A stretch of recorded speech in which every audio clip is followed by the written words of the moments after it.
porque, bueno, estamos con María Angélica Barreto, es la editora de Camelia y la creadora, fundadora, porque, digamos, este editorial era lo que tú querías hacer, justamente. Entonces,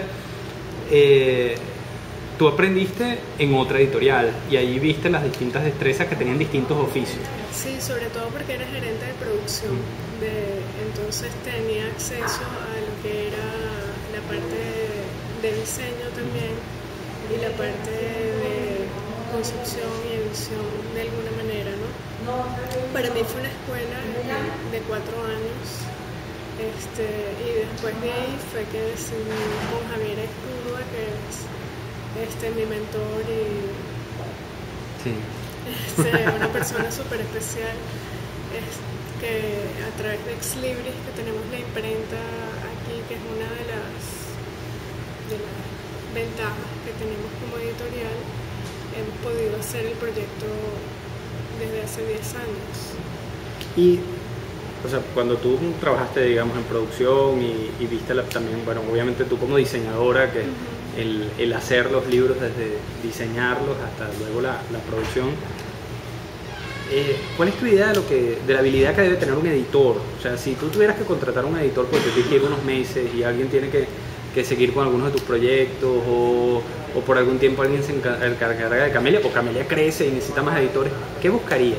Mira, buscaría una persona que tuviera sensibilidad, me parece básico, a su tiempo y a su entorno, que tuviera la capacidad también de discernir entre un posible texto o una imagen, que también tuviera educación visual, porque quizás Camelia tiene una herencia de propuestas visuales muy importantes y tanto Javier como impresor y yo como diseñador gráfico venimos de una escuela donde somos visualmente educados.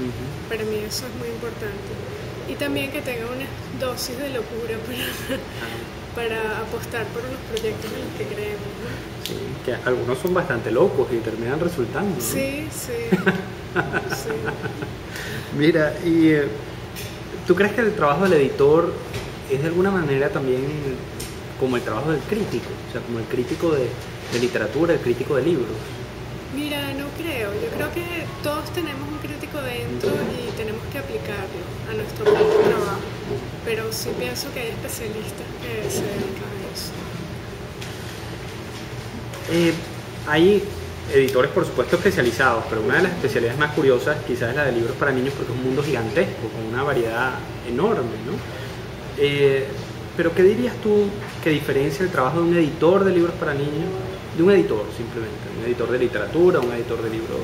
Mira, yo pienso que editar es un oficio maravilloso y que si lo haces bien en un campo, tienes que hacerlo bien en el otro. O sea, si eres buen editor, lo vas a hacer en cualquiera de los dos campos, tanto infantil como en el campo ya para adultos. O sea que tú crees que las habilidades son muy similares en ese caso, entre adultos e infantiles. Sí, a mí me cuesta diferenciarlo, ¿no? Sí, a lo mejor hay una tendencia que son más específicos, pero yo pienso que si eres buen editor, puedes hacer los trabajos. ¿Hay algo de este oficio que implica muchas partes, muchas habilidades distintas, que te sea más difícil o que no te guste, que tú digas, oye, esa es la parte más ardua del editor? Sí, la parte de promoción y cuentas y números es lo más complicado para nosotros, ¿no? De hecho, somos Javier y yo y no tenemos ni departamento de mercadeo ni ese tipo de cosas. O sea, somos muy pequeños. ¿Y has aprendido a llevar las cuentas? Sí, he aprendido un poco, pero tenemos ayuda en ese sentido. Bueno, ahora tenemos un mundo distinto en el que uno podría autoeditarse, incluso difundirse por internet, hacer impresión por demanda. Tenemos autores que ya han apostado por la autoedición, que ellos son sus propios editores. ¿Tú qué crees que se perdería en un mundo así, en donde los editores decían... Quizás se perdería como la visión de conjunto, ¿no? Pero yo creo que debemos estar abiertos a esas nuevas oportunidades que se dan. Es un riesgo, ¿no?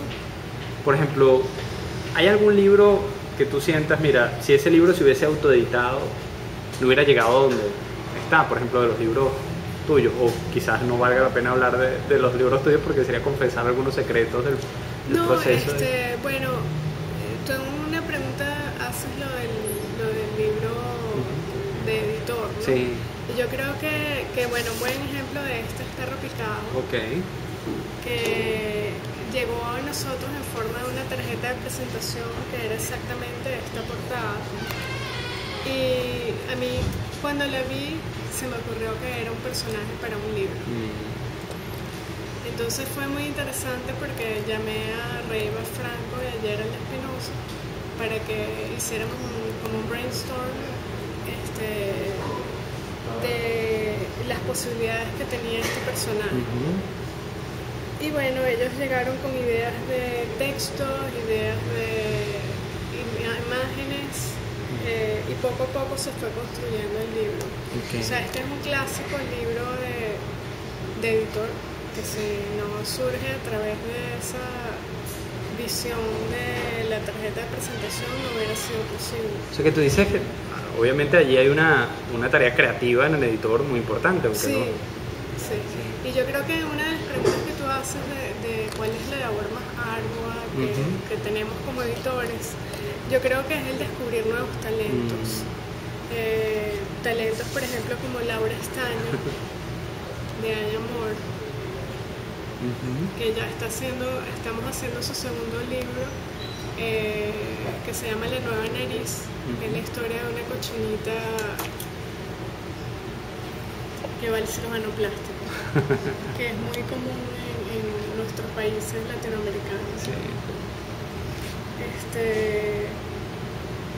Bueno, y estas son personas que estaban dentro del ámbito del arte, en la Escuela de Arte Armando Reverón, y poco a poco se han ido dedicando a lo que es la ilustración de libros infantiles. Y no solamente en nuestra editorial, sino en otras editoriales, que es lo importante. Justamente, bueno, cuando tú piensas, por ejemplo, en Perro Picado, viste esa tarjeta y dices, bueno, yo quiero eso como un libro, a lo mejor te lo imaginas eso, como un libro, pero a lo mejor te imaginas más bien una colección. Yo quiero una colección que tenga estas cosas. ¿Qué piensas tú de las colecciones? Y no sé, ¿qué te parece? ¿Son camisas de fuerza? ¿Ayudan a crear nuevos títulos? ¿Ayudan a buscarlos? ¿Ayudan a ordenarse? ¿Qué piensas tú de eso? Sí, bueno, como podrás ver en nuestro catálogo, es una muestra de la diversidad de formatos y propuestas gráficas que tenemos en la editorial. Se ha hecho con las dobles páginas de cada uno de los libros. Es un poco incómodo para transportar, pero el efecto que causa en el espectador es maravilloso. Bueno, porque, para la comodidad está internet. Sí, pero lo llevamos a Frankfurt y a Bolonia y fue todo un éxito. Ah, sí. Sí. La gente decía, bueno, sí. O sea, si existiera un premio al mejor catálogo, ya se los hubieran dado a ustedes. Sí, es una muy buena idea, porque es un verdadero muestrario de lo que hacen. Sí. Ahora, allí se ve que justamente que Camelia es una editorial muy diversa. Sí, nosotros tenemos en principio como dos especies de colecciones. Una es esta, de cosas sueltas y secretas, un poco por el formato, y Perros. Como puedes ver, son dos libros que guardan el mismo formato. Sí. La otra no la tengo aquí, pero es el Pelicanocho, que es un formato de 10x10. Ahora, esas colecciones parecen ser sobre todo un asunto de formato. Un asunto de formato y de enfoque también, porque estos son autores venezolanos importantes. Claro. Estamos trabajando con un texto de cadenas para el próximo libro. Y el otro sí empezó por azar, porque el Pelicanocho fue un libro que traje de Cartagena de Indias en un congreso, dibujado en servilletas de papel. Entonces eso nos dio el formato que determinó la colección. Que es muy bonito, muy sencillo todo. Es muy sencillo, sí, pronto me lo traen para que poder mostrarte. Okay. No sé qué pasó. Mira, o sea que tú Has pensado en 2 colecciones, lo demás es fuera de colección. Es fuera de colección porque yo creo que cada proyecto tiene su propia idea y propuesta. Entonces nos hemos atrevido a hacerlo así. Por ejemplo, dile que no puedo. Llegó el pelicanocho. Aquí está el pelicanocho, que es dibujado en servilletas. Está muy bien y se ve como la servilleta absorbe la tinta, es Sí, tal cual. es tal cual. Tenemos el zorrícano también, que también es parte de esta colección, y la tía Berta Felipe Márquez. Ahora, Camelia edita unos libros muy peculiares porque o sea, hay editoriales que tienen este problema con la psicología y qué libros van para qué niños y las edades, etc. Camelia edita para niños y adultos, en realidad no hay definición. ¿Tú cómo ves eso de la...? Mira, eso se lo dejamos a la gente del Banco del Libro, que son especialistas y deciden para qué edades. Sí. Pero fíjate que en el catálogo ni siquiera tenemos propuestas de edades, ni Sí. mucho menos. Okay. Bueno, tú como diseñadora, decías ese trabajo de lo visual, debes tener una especial relación con los ilustradores. Y me gustaría que nos comentaras cómo es ese trabajo del editor, tanto con los autores como con los ilustradores, y qué te es más fácil, el trabajo con los autores o con los ilustradores. Mira, yo creo que es por igual, ¿no? O sea, he visto crecer egos desde que empiezan con que no son ilustradores todavía hasta que ya son los macroilustradores que trabajan para otras editoriales y entonces uno tiene que escucharlos y ser diplomático. Pero yo creo que eso es en todos los casos. O sea, tenemos que tener una dosis de diplomacia y a la vez como mano izquierda para poder hacer realmente lo que nosotros queremos y sobre todo darles ver a los autores e ilustradores que llega un momento en que las decisiones son de la editorial y eso hay que respetarlo.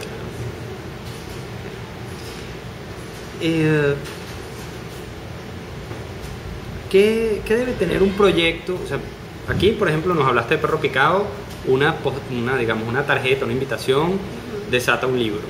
Pero algunos de estos libros, por ejemplo, ese Pelicanocho que trajiste de Cartagena, ¿qué tiene Pelicanocho o qué tiene Hay Amor o qué tienen para que tú hayas dicho, esto es un libro, lo quiero hacer? O sea, ¿qué tiene que tener un proyecto para que te conquiste? Porque ya vimos, no es que entra en una colección, hay algo que te... Sí, bueno, es difícil, hay como una especie de enamoramiento con el texto o con la imagen visual, pero muchas veces hay como un hilo conductor que yo creo que tiene la editorial, aunque no lo parezca, que es como una línea editorial que va hacia lo visual, ¿no?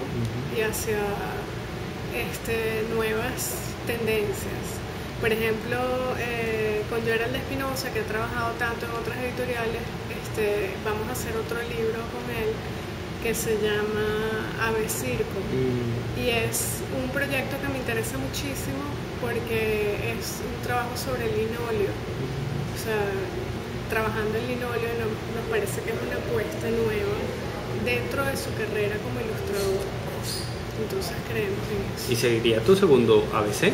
Que es peculiar también. Bueno, sí, nos encantan los abecedarios. Eso cuando dijiste que, bueno, una de tus preguntas que cuando éramos pequeños, que nos gustaba y que hacíamos, bueno, justamente los abecedarios me encantan y hay editoriales que no tienen abecedarios, pero para nosotros es una cosa que nos gusta mucho y que es difícil de traducir, no se pueden traducir, etcétera, pero... Y ya que nombras los abecedarios y los libros que a uno le gustan, aparte de los abecedarios, bueno, de este abecedario, el Temerario y el que vendrá, ese Ave Circo. Tengo el alfabeto gráfico de Ariel Pintos, que es en blanco y negro y es una apuesta también.